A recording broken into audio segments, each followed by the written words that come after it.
All right, buddy. How you doing? I just, before we start, I want you to know I refuse to reveal any evidence that may be self-incriminating. Okay, good. Right. We don't. I won't ask you the secret And I places. never talk about where I buried the bodies either.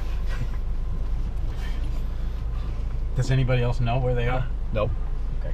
They probably don't want to. You're a local. Yeah. Right? Yep. So that means I'm an extremely dangerous man. One of the truly locals. Yeah. Right? Does that mean you were born here when you're local? It means that you were born here. Well, that's a matter of opinion, I think. But I mean, I think locals just means anyone who's lived here for long enough to think of themselves as a local native or not. You've seen some serious changes around here, haven't you? Oh, absolutely. I mean, from what was it like when you were a kid here? Let's start there. Well, it was very quiet. It was only about 1/3 the population on the mean average, even though in more recent years it fluctuates a bit from one year to the next depending on the economy, the stock market, construction activity, or not, real estate activity also. Right. One way or the other. Right. But just seeing mainly the extensive buildup of the island over the years. Of course, that remains a controversial subject, depending on who you talk to. But you still stay. I still stay. I love the old rock. I mean, I like it when I get off island to do any kind of traveling, whether it's limited or long term. But no, that comes and goes when it's available, I guess. So. Yeah. You've got. Is your mom and dad still living, or? No, they're both deceased. What did they do? Well, in 1947, from Flushing, New York, my father was the FAA station chief from that year until 1968 when he retired. Oh, okay. And my mother was basically mom, homemaker, and mother of 7 kids. And in later years, around 1961 or so, she went to work at the A&P and stayed there for about 10 years.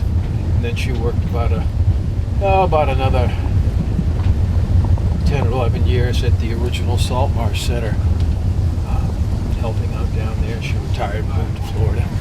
Okay. She 2005. She actually came back in 96. It was getting too expensive down there and way too hot as she was getting older, you know. Mm-hmm. So she thought she'd rather be up here.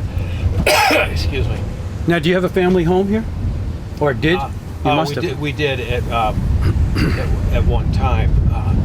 My parents actually first lived in a Quonset hut in the area that is now the parking lot at the airport. And then from 1954 till 1962, they lived at, I guess it's 95 Old South Road, the old fish farm. And it's the old fish farm? Yeah, it's a building that in more recent years, although not presently, I believe was owned by the Conkey family of New Hampshire, and along with their business brothers building construction. Oh yeah. And I remember that. My parents sold that house in 1962 and built another house not too far away from there, in the same neighborhood. And from there, my parents got divorced in 68. Okay. Yeah. What about brothers and sisters? 3 of each. Okay. Are they still here? Some are, some aren't. I've got brother David in Arizona, brother Bill in Texas, sister Marge down in Florida. Wow. And the other 2 sisters live here on the island. Okay. And brother Mike still comes up for the summer, but he's down in Florida during the winter months. Now you've recently had some surgery. Oh yeah. Yeah? I underwent a very successful coronary double bypass operation over at Cape Cod Hospital 3 weeks ago today. Mm-hmm. Yeah. And it was very successful. You feel good? We were gradually improving day by day. I've had a couple of days where I felt a little bit of a setback physically, but I think that's normal to be expected as long as it's not anything extreme in terms of the symptoms. Really? Yeah. But I think it's just part of the process, you know. But mostly I've been making progress, and that's good. And looking forward to the point where I could begin looking for work again and get back on the payroll. That'd be very nice. Yeah. Do you have any prospects? Anything looking positive? I'm not really looking too hard just yet, because I estimate it could be, I'd say, about 2 more months before I can do it. But if I improve more rapidly in the next month or so, and I feel up to it, I'll look for something. It would probably have to be something lightweight, Yeah.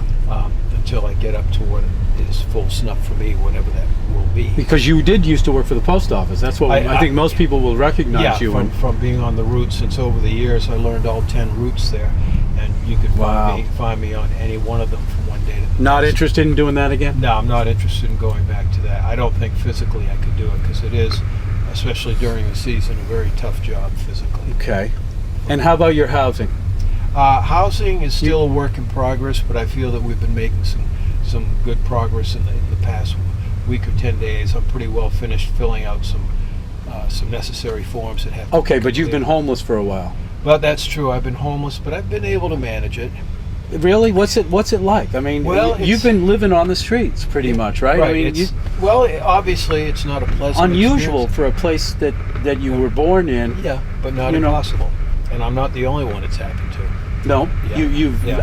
have you met anyone else that's homeless on the streets that we don't know about? There's a bunch, or how many would you? Well, not to name names, but I couldn't do that anyways. But just the idea of it is that it can happen to anyone, anytime, anywhere. all right. I don't care if the homeless person is an 18-year-old kid washing dishes in a restaurant, or whether it's the CEO of a major company. It can happen. And then what have you learned from it? What is it? How have you changed by being homeless? Is there anything you can say about it? I have to say, in some ways, it's made me a lot more hard-headed. But that's understandable. What does that I think. mean, hard-headed? It's just that I find myself being pretty unforgiving of both my own mistakes and errors in judgment regarding not only that, excuse me, the homeless thing, but even other things, because it's just the way it makes you turn out. And now, when let's let people understand what's happening here. You don't have a place to sleep at night. You are sleeping in secret places. Oh yeah. Around the island. Yeah. And you have pretty much throughout the whole summer, right? Yeah, since late May. Do you blame anybody for that? I mean, does it make you angry that there's no place for you to go? I mean, I just have to ask you that. It's just that's in terms of not having a place to go. That's not something that you can easily solve. Sure, here and there, people have let me stay in their guest room or on the couch some nights, and that's fine for what it's worth. It helps at least for that one night. But to fully resolve it, get back to where I have a steady place, that's going to take some time and effort. And I think I'm fairly close to resolving it. But it's not, absolutely in the bag just yet. How has the experience been of sleeping outside, and what's that been like? How would you over the summer describe it wasn't too bad, because the weather was so favorable that sleeping out at night really wasn't all that bad, as long as I was dressed properly for it, and I was. Yeah. So physically it was it was pretty tolerable. But of course now we're getting to a time of year where it's cooling off. I've had a couple of nights where it's been just a little too chilly for my taste.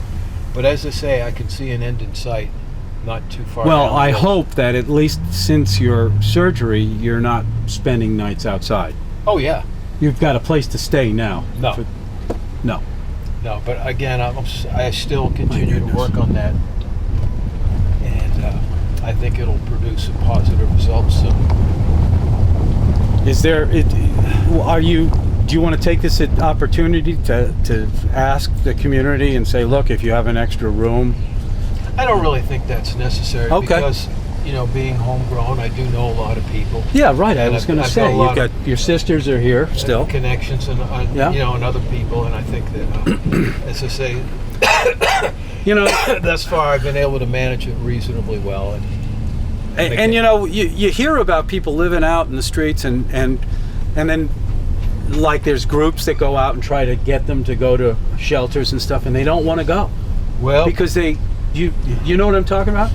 Because a lot of times I think people feel that just not not only the fact that they don't know who they're going to be hanging out with in the shelters, they're afraid they might run into the types of people they'd rather not have to hang with. Oh, I see. But Right. also they feel that being in the shelter, it might place restrictions on them that would make it difficult to continue to move about on their own and do as they please, especially in terms of pursuing the activities that might help resolve the situation. Yeah, right. And that's understandable, I think. So I think everyone in that situation pretty well likes to custom tailor their own solution, at least to the extent that they're reasonably able to do so. And I think that's what I'd like to continue doing, at least for the time being. Well, you know, I always enjoy having a cup of coffee and sitting down with you. Oh yeah, we do that quite a bit. We do. And I want to thank you for sharing your Okay, story. well, you're welcome. And I wish you the best. And Okay. quick recovery, Yeah. with your surgery. And I hope you find the job and the housing you seek. No, I do too. I think as long as I keep working at it, it will come about. Attitude, it's everything, That's isn't it. it? You know, It's really attitude. You have to try and stay as positive as you can, even though that may be difficult at times in a situation like this. But Yeah. I don't let it get me down, because there's nothing to be accomplished by that. Exactly. So All right, Jody. We'll keep thinking forward. That's what counts. You got it. All right. Thank you. You're welcome. Okay.